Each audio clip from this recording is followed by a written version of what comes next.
안녕하십니까. 이 시간의 주제는 북한 인권 또 유엔에 관련된 부분을 말씀드리고자 합니다. 지금 그 북한 탈출자의 목소리 인권 증언 컨퍼런스가 지금 스위스 제네바에서 2025년 4월 1일 4시 반부터 6시 20분까지 스위스 제네바에서 북한을 탈출했던 피해자들의 단체가 지금 가셔가지고 지금 증언을 하고 있는데, 여기에는 제네바 주재 우리 한국 대표 대사, 그다음에 통일부 장관의 축사도 있을 거라고 합니다. 또 해외는 북한 탈출이나 북한 만행에 관련해서 관심을 많이 가지고 있는데, 지난 문재인 정부에서는 이거에 대해서 이런 방구 그 어떤 조치도 하지 않았습니다. 그리고 오늘의 내용은 제가 2022년 8월 달에 유엔 인권보고관한테 진정서를 보냈던 게 있습니다. 저와 조카 우리 변호사 명의로 진정서인데, 그것을 한번 오늘 읽어보겠습니다. 진정서. 모리스 티볼빈즈 비사법적 약식 이무처형 특별보고관에게.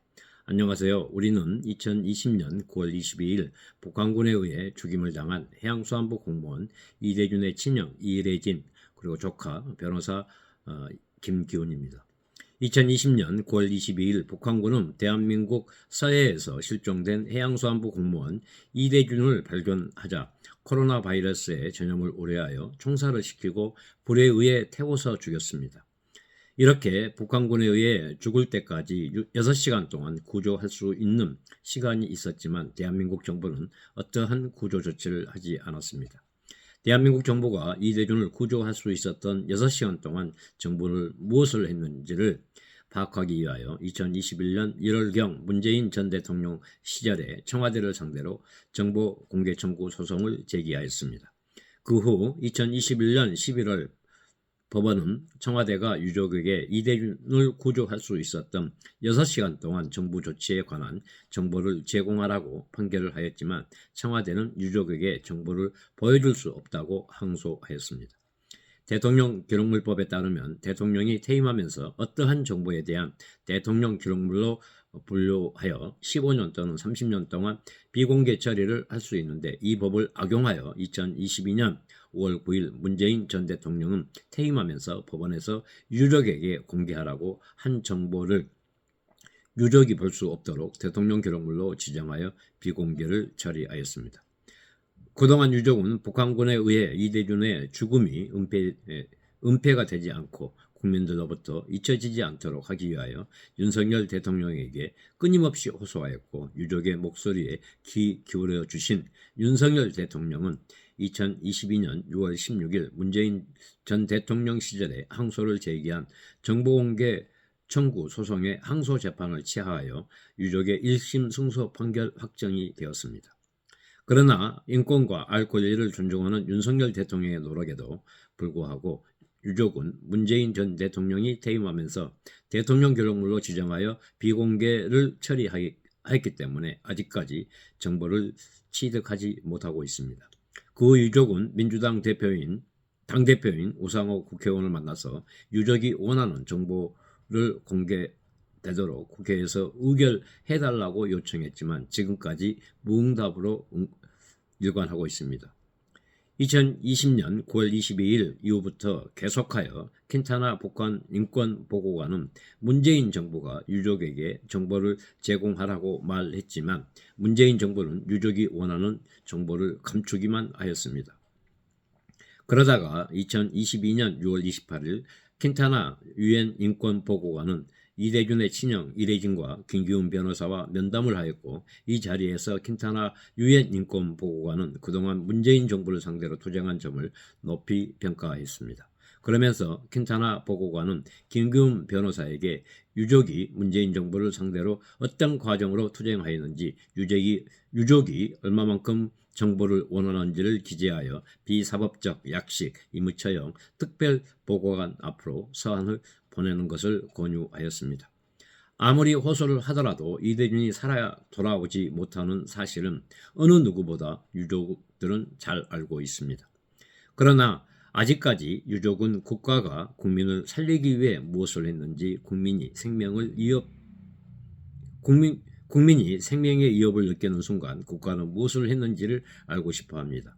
물론 이대준을 구조하는 과정에서 실패할 수도 있었겠지만, 만약 단 한 명의 목숨도 중요하게 생각하는 국가라면 셀 수도 없이 많이 구조하기 위하여 노력을 했을 것입니다. 그러나 문재인 정부는 어떠한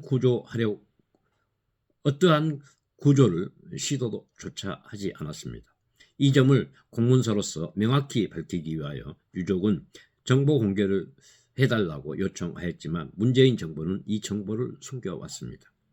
유족이 원하는 정보를 볼 수 있도록, 그리고 분단 국가인 대한민국 정부가 북한의 눈치를 보느라고 사실을 왜곡하기 위하여 진실이 은폐되는 일이 더 이상 발생하지 않도록 모리스 티볼빈즈 특별보고관에게 이 사안을 보냅니다. 또한 사람의 목숨을 코로나 바이러스로 취급하여 어떠한 절차도 없이 그 자리에서 총살시키고 불태워 죽인 북한군의 행태가 사라지도록 노력하여 주시기 바랍니다. 이 사안은 2022년 8월 10날 유엔 특별 보고관한테 보냈습니다.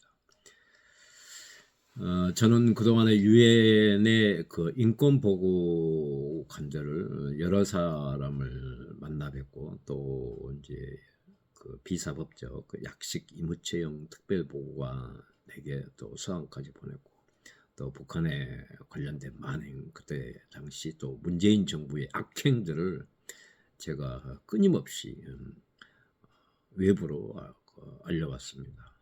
그렇지만 아직까지도 이 부분들이 해결되지 않고 있습니다. 특히 문재인 정부는 외교부를 통해 답변을 했습니다. 근데 그 외교 문서까지 거짓말로 보냈습니다. 이거 경악스러울 일 아니겠습니까? 이런 자들이 바로 민주당 정권이었습니다. 그래서 저는 민주당은 빨리 해산돼야 된다. 이런 정당은 범죄 집단이라고 내가 단호하게 얘기하는 이유가 그것입니다. 이 자들이 집권했을 때 골든타임이 분명히 존재했음에도 불구하고 제가 외쳤던 그 시간, 골든타임 6시간 동안 도대체 국가는 무엇을 했는가? 라고 물었는데, 이 사람들은 이런 방황하지 않고 오직 그 모든 진실을 외면해버린 채 감추려고만 했습니다. 이게 감춰진다고 될 일입니까? 죽은 동생이 살아옵니까? 그러면서 저를 제 입을 막으려고 협박을 했습니다. 회유를 했습니다. 이런 정당이 바로 민주당입니다. 이런 정당 해산돼야 되지 않겠습니까, 여러분?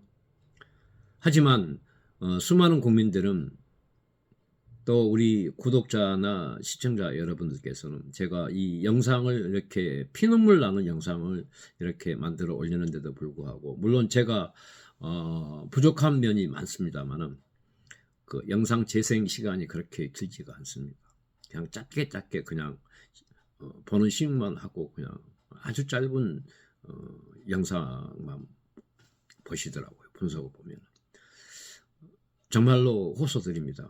영상을 끝까지 길게 봐주시고, 또 저의 채널이 가면 갈수록 문재인을 심판하고 민주당을 심판할 수 있을 것입니다. 그래서 저에게 힘을 달라고 그렇게 간절하게 요청을 드리는 것입니다. 시청자 여러분, 저의 이 눈물겨운 외침을 외면하지 말아주시고 기억해 주시기 바랍니다. 감사합니다. 다음 영상에서 또 뵙겠습니다.